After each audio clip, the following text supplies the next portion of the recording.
하나님의 말씀은 구약 성경 민수기 11장 24절에서 30절 말씀입니다.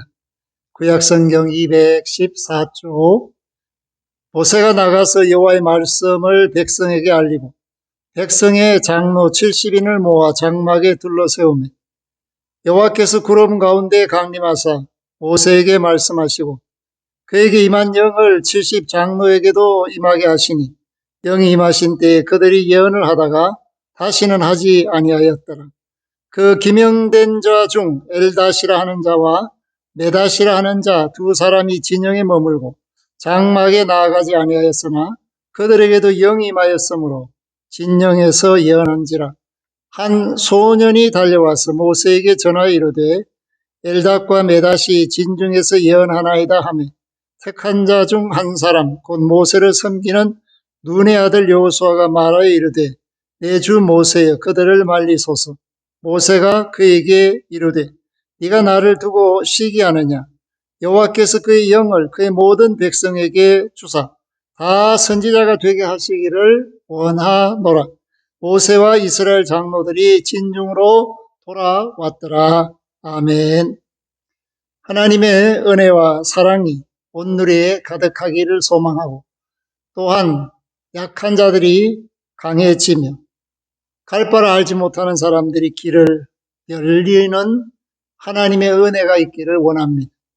길을 여시는 하나님, 앞길을 이끌어 주셔서 갈 바를 알지 못하는 사람들이 없도록 영을 세워주신 하나님, 그 하나님께서 오늘 저와 여러분에게 성령의 큰 기쁨, 성령의 강림, 그리고 온 세상 모든 교회들이 생일을 맞이할 수 있게끔 복 주신 것을 감사합니다. 오늘 성령 강림절에 모세에게 임한 이 일이 하나님의 사랑이 되고 은혜가 되고 요해를 거쳐서 마가의 다락방에서 오순절 강림의 역사가 일어나는 놀라운 말씀이 됩니다. 하나님의 영은 이미 하나님이 사람을 지으실 때 사람들에게 주셨습니다. 아담과 하와는 그 하나님의 생기를 가지고 살던 사람들이었고 그 하나님의 생기는 하나님과 교통하는데 아무 어려움이 없도록 항상 함께 하셨습니다. 그러나 선악을 알게 하는 나무의 열매를 따먹은 이후에 하나님과의 교제가 끊어지게 되죠. 생명의 영, 성령의 역사하심이 머물게 됩니다. 그래서 사람은 땅의 것을 먹고 마심으로써 자신의 육체의 생명을 유지하는 그런 존재가 되었습니다. 그것을 타락이라고 하죠. 한 걸음 더 나아가서 창세기 11장에서는 그 사람들이 악한 마음을 가집니다. 하나님과 함께 하는 것이 아니라 하나님과 경쟁하겠다는 마음을 갖고 탑을 쌓기 시작합니다. 그래서 그 바벨 탑의 그 의도, 그것은 하나님과 같게 되거나 다른 말로 말하면 선악을 알게 하는 나무의 열매의 결과와 동일하게 되거나 아니면 하나님을 이겨야겠다라는 인간의 죄의식, 이것이 드러난 것입니다. 그래서 하나님께서는 그 탑 쌓는 것을 옳지 않게 여기시고 사람들의 언어를 혼잡하게 하십니다. 섞어버렸죠. 뒤죽박죽이 되셨습니다. 그것이 바로 바벨의 뜻입니다. 바벨은 혼잡하다, 뒤섞이다라는 말입니다. 그래서 오늘날도 전 세계 사람들이 그 말이 다 다른 것은 이 바벨의 영향으로 사람들이 똘똘 뭉치지 못하게 하신 하나님의 징계 중에 하나라는 사실을 알게 합니다. 그럼에도 불구하고 하나님은 사람들이 하나님과 교통하기를 원하셨습니다. 그래서 아브라함을 택하시고 또 그 백성들을 하나님께서 특별히 선택하심으로 야곱의 후예를 이스라엘이라 부르시고 그 이스라엘이 애굽에서 고통을 당할 때 모세를 불러 이제 하나님께서 아브라함과 이삭과 야곱에게 약속하신 그 땅 가나안으로 이끌어 가시기 위해서 출애굽을 하게 하셨고 그 출애굽 과정 속에서 모세가 하나님께 말합니다. 하나님, 나 너무 어렵습니다. 너무 힘이 듭니다. 백성은 많고 저는 하나인데 어떻게 하면 좋겠습니까? 이 모세의 이런 푸념은 백성들이 늘 불평하고 원망합니다. 특별히 민수기 11장 1절에 보면 백성이 악한 말로 원망을 했습니다. 그래서 하나님이 진노하셔서 여호와의 불을 그들 중에 붙여서 진영 끝을 사르게 하셨습니다. 그때 백성들이 부르짖게 되죠. 모세가 하나님께 기도합니다. 그 불이 꺼졌습니다. 그래서 그곳 이름을 다베르라 불렀다라고 성경은 말합니다. 오늘 이 땅에도 많은 사람들이 불평을 합니다. 원망을 합니다. 그래서 자기뿐만 아니라 남들까지도 어려움을 겪게 하는 일들이 많습니다. 그런데 이렇게 불평한 이유가 뭐냐면 고기를 못 먹었다는 겁니다. 이집트에 있을 때, 애굽에 있을 때는 그래도 종살이하고 노예살이 했지만 고기도 먹고 수박도 파도 부추도 마늘도 먹었다는 것입니다. 그런데 광야에서는 그러한 것들을 보기가 어렵죠. 먹기도 어렵습니다. 그래서 이러한 불평, 불만거리를 어떻게 해결할 수 있을까? 하나님께서 그 해결책을 주십니다. 그것은 16절에 가면 여호와께서 모세에게 이르시되 이스라엘 노인 중에 네가 알기로 백성의 장로와 지도자가 될 만한 자 70명을 모아 내게 데리고 와 회막에 이르러 거기서 너희와 함께 서게 하라. 하나님께서 모세에게 모세를 도울 수 있는 일꾼들, 원로들, 장로들을 택하여 세우게 했는데 그 숫자가 70명입니다. 그래서 이 70명이 하나님의 말씀대로 장막에 둘러섰습니다. 하나님이 구름 가운데서 모세에게 말씀하시고 약속하신 대로 그에게 임한 영을 70장로에게도 임하게 하셨습니다. 그러니까 모세는 이미 성령을 받고 하나님의 뜻을 알고 하나님의 말씀에 순종하는 지도력을 가지고 있었습니다. 그러한 지도력을 하나님께서는 이 70장로에게도 주셔서 그들로 하여금 백성들을 말씀으로 이끌어가기를 소망하셨습니다. 그런데 그 영을 70인이 받았을 뿐만 아니라 진중에 있던 두 사람에게도 임했다라는 것입니다. 근데 그 사람들의 이름이 불렸지만 나오지 않았다. 그래서 다른 사람이 아마 서게 된 것 같습니다. 그래서 이들이 하나님의 영을 받고 예언을 하루 종일 하는데 진 안에 있던 이 두 사람 엘닷과 메닷이라는 사람도 진중에서 예언을 한다는 것입니다. 그래서 그 소리를 듣고 한 소년이 모세에게 달려오죠. 그래서 말합니다. 선생님, 진중에 이 엘닷과 메닷이라는 사람 예언을 하는데 그 소식을 들은 여호수아가 모세 곁에서 말합니다. 금해하지 않겠습니까? 라는 거죠. 그랬을 때 모세가 말합니다. 29절에 보면 네가 나를 두고 시기하느냐? 여호수아야, 시기할 게 뭐 있느냐? 여호와께서 그의 영을 그의 모든 백성에게 주사 다 선지자가 되게 하시기를 원하노라.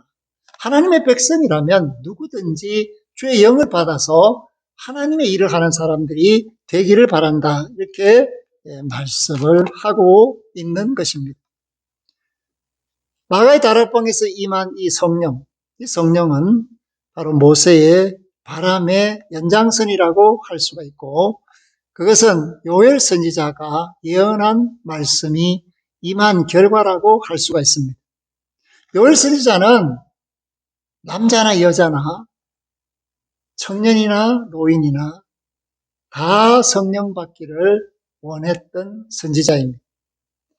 그래서 미래도 보고 예언도 하고 환상도 보고 꿈도 꾸고 그래서 하나님과의 그 교제가 풍성해지기를 원하는 그러한 간절한 기대가, 그래서 여호와의 날이 임하기를 바라는 소망이 이 요엘에게 있었고, 사도행전 2장에서 일어나는 이 성령의 역사하심, 그 역사하심은 요엘 선지자 예언이 이루어졌다, 그렇게 평가할 수가 있습니다. 그러나 그러한 역사가 하루아침에 이루어진 것이 아니라 하나님의 계획을 아는 사람들에 의한 부르짖음, 그리고 하나님의 때에 임한 역사, 그 중에서 특별히 구원을 위하여 이 땅에 오시고 십자가에서 그 구원을 이루신 주님이 성천하시면서 제자들에게 당부하신 대로 오직 성령을 받아라는 것입니다. 인간의 모든 문제를 해결할 수 있는 방법은 오직 성령이 임하셔야 한다. 하나님이 함께 하셔야 한다. 하나님의 뜻을 따라야 한다라는 방법밖에 없다라는 것을 제시해 주셨습니다. 그러므로 오직 성령을 받아야 하나님의 말씀에 순종할 수 있는 사람으로서 하나님이 원하시는 일을 할 수 있는 사람이 된다라는 것을, 그렇게 되어야 한다라는 사실을 우리 주님이 말씀합니다. 사랑하는 성도 여러분, 저와 여러분들이 권능의 사람입니까? 하나님이 주시는 권세와 능력이 있습니까?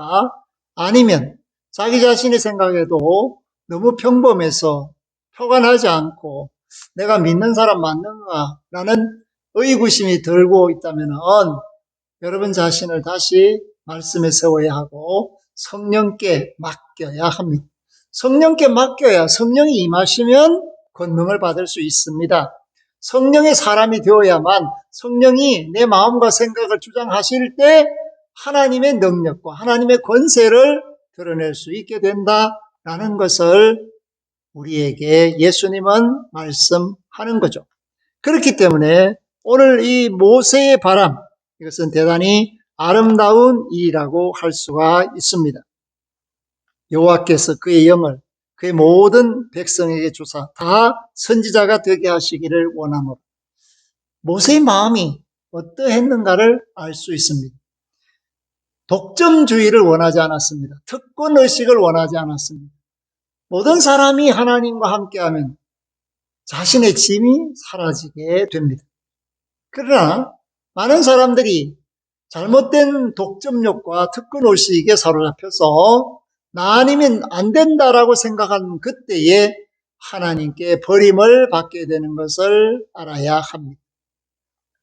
이스라엘 공동체는 이 전통에 따라서 사내들인 공의회를 만들게 됩니다.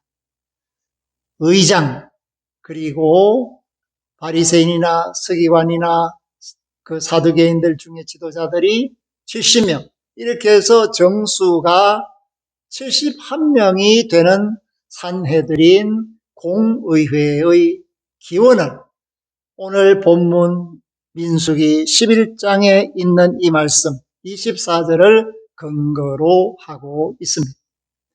그런데 그들이 최소한 소회의를 할 수 있는 인원은 23명입니다.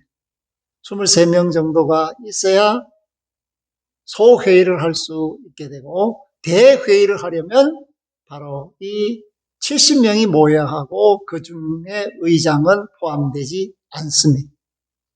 그러한 전통이 로마 시대에 예수님을 십자가에 못 박게 하는 일을 했죠. 모세의 의도와 하나님 뜻과는 전혀 상관없이 그들은 독점했다는 것입니다. 율법을 독점하고 그 자신들이 가지고 있는 이 율법을 권력으로 사용했습니다. 하나님의 말씀이 사람들의 권력이 되는 순간 타락이라고 말합니다. 오늘 교회는 권력이 어디 있습니까? 하나님의 말씀에 있습니다. 그렇다면 그 하나님의 말씀은 누구에게 주어야 합니까? 모든 사람입니다. 천한 만백성입니다. 그래서 그들이 하나님과 교통, 교제, 소통하기를 바라는 것이 오늘 성령을 우리에게 주신 목적이라는 사실을 깨달아야 합니다. 그래서 하나님의 교회, 믿음의 권속들이 권능, 하나님이 주시는 권세와 능력을 받아서 내가 사는 동네로부터 우리가 사는 나라와 적대적인 나라와 온 세상 땅끝까지 예수의 사람으로 사는 것, 예수를 선포하고 하나님 나라를 전해주는 그런 일을 하는 것이 교회의 본질이며 또한 성령 주신 목적이며 또한 우리가 그 일을 해야 하는 사명이라는 사실을 깨닫고 오늘 모세의 이 너그러운 마음, 이것을 가지고 저와 여러분도 하나님의 영이 온 세계 천하 만민에게 임하기를 바라고 소원하여 모든 사람이 구원에 이르기를 원하는 예수의 사람 되시기를 주의 이름으로 부탁하며 축복합니다. 아멘. 하나님 감사합니다. 오늘 성령 강림절에 우리는 모세를 만났습니다.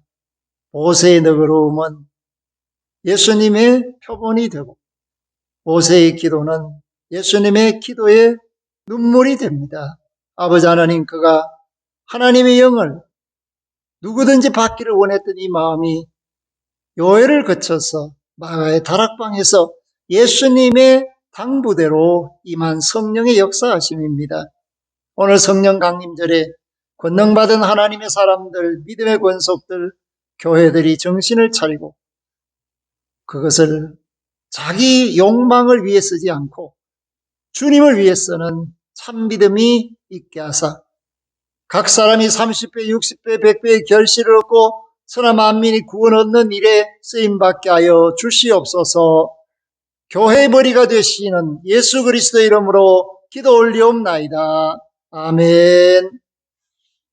지금은 우리 주 예수 그리스도의 은혜와 하나님 아버지의 극진하신 사랑하심과 성령님의 교통하심이 말씀대로 믿고 성령 충만하여 권능의 사람으로 예수의 증인으로 살기를 원하는 모든 이들 위해 지금부터 영원까지 항상 함께 하시기를 축원하옵나이다. 아멘.